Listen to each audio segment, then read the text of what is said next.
Alors oui, je sais, je suis en retard. Bonjour à toutes et à tous, j'espère que vous allez bien. Cette vidéo sort dimanche soir, lundi matin, beaucoup trop tard par rapport à la sortie du trailer de Echo. Réaction aujourd'hui à ce trailer-là, une nouvelle série Marvel Studios, la première de l'année 2024, qui à la base était censée sortir à la fin du mois de novembre, mais qui a été décalée en janvier, au 10 janvier pour être plus précis. Tout ce qu'on sait, une série composée de 5 épisodes sur le personnage de Echo, Maya Lopez, qu'on a vu dans la série Hawkeye, la série spéciale Noël de 2021. On y retrouvera évidemment le personnage du Kingpin. Pourquoi je dis qu'on le retrouvera? Parce qu'il est diffusé sur l'affiche que je vous mets juste ici, affiche très intéressante où on voit un petit clin d'œil au fait que Wilson Fisk a probablement vraiment perdu son œil suite à la fin de la série Hawkeye. Affiche très sympathique. On peut noter aussi que le programme va sortir sur Hulu, ce qui est assez étonnant, mais également évidemment sur Disney+, ça ne bouge pas. Pas mal d'infos autour de la diffusion. C'est un programme qui s'annonce être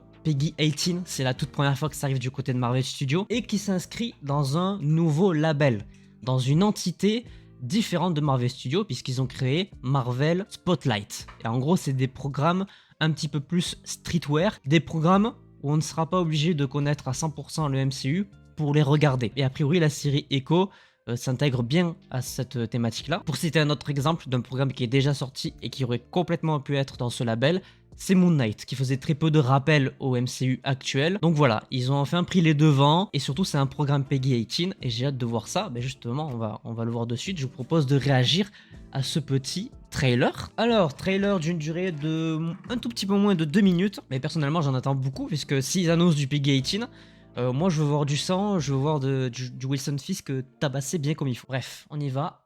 Réaction à ce petit trailer.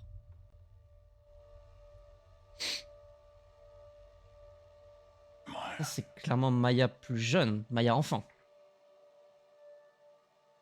I see everything that you are. I always have. Oh, je crois que lui il est mort. Ah oui. Ah oui, oui, oui. Ouh, j'aime bien. Attends. Il y a du sang, déjà. C'est bon. Ouh. Don't be afraid.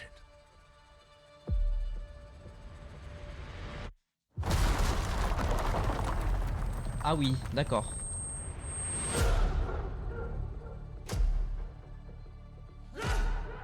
Oh, ça sent que c'est beaucoup plus violent, j'aime bien.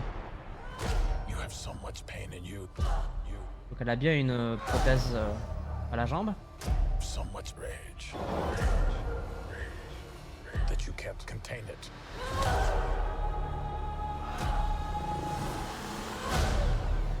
Ok.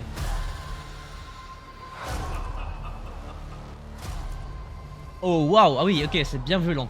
Oh, j'aime bien. Ah oui, quand même. Oh, Daredevil. Oh, le sound design il est trop bien géré. Are the same.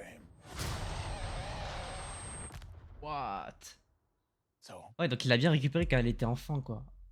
Oh, c'est violent, j'aime bien.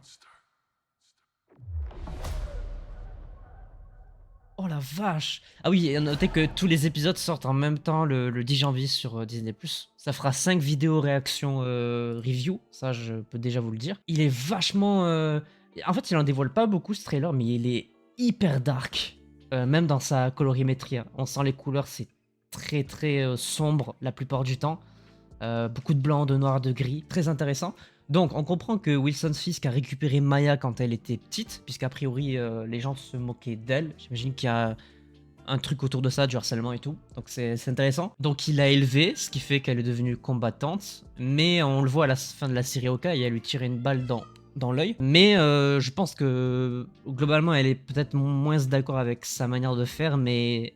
Elle peut pas le tuer parce que c'est grâce à lui qu'elle est encore en vie finalement. Ouais, très dark, il y a beaucoup de sang, il y a des scènes vraiment Peggy 18, pour le coup on voit du sang sur des yeux, des orbites pétées. Ok, ouais, non, c'est la première fois. C'est assez surprenant de voir ça du côté de Marvel Studios, et c'est plutôt une bonne nouvelle en soi parce que c'est jamais arrivé du tout. Donc je suis vraiment curieux. Finalement c'est un programme que j'attendais pas du tout à la base. le fait qu'il le décale et qu'il le mette dans un truc un peu plus... moins mainstream du coup, parce que c'est un peu plus dark, c'est vraiment cool. Daredevil, putain, un petit mot, petit arrêt sur Daredevil, attends, il y a clairement une première apparition. Alors, ok. Alors c'est clairement un nouveau costume. C'est clairement pas celui de She-Hulk, parce que dans celui de She-Hulk, il a le costume des comics, les premiers comics, donc jaune et rouge. Là, je vois aucune nuance de jaune, je vois que du rouge. Donc on serait possiblement clairement sur un costume très ressemblant de la version Netflix. Alors je pense pas que ce soit Netflix, attention, il faut pas mélanger les univers. Je pense juste que c'est certes le même acteur, ils vont sûrement prendre des costumes un petit peu ressemblants, mais c'est bien le Daredevil qu'on a vu à la fois dans Spider-Man No Way Home et dans She-Hulk. Mais c'est cool de savoir qu'il est présent, en même temps, comment ne pas le mettre avec Wilson Fisk à côté. Ouais, putain, vraiment stylé. Pour le coup, il est bien rythmé le trailer, j'aime bien les scènes, ça donne envie. J'en attendais rien et franchement, je suis full surpris. Et oui, et du coup, ça confirme bien qu'il a bel et bien l'œil complètement défoncé. Donc la balle est bien partie là où on le pensait. Il en est pas mort, mais en même temps, c'est un Terminator, il est incroyable. Je me demande où est-ce que va partir la série du coup. Est-ce que c'est Echo qui va le traquer pour essayer de le tuer, mais bon, si elle avait vraiment voulu le tuer, elle aurait mis une balle dans la tête, dans le front à la fin de Hawkeye. Qu'est-ce que Daredevil vient faire là-dedans? Bonne question. Surtout que vu que c'est un programme qui est pas du tout dans la chronologie du MCU, enfin du moins qui se détache du MCU en termes, enfin qu'on peut regarder sans voir tout le MCU, c'est intriguant. Ça veut dire que possiblement Daredevil Born Again serait PG-18.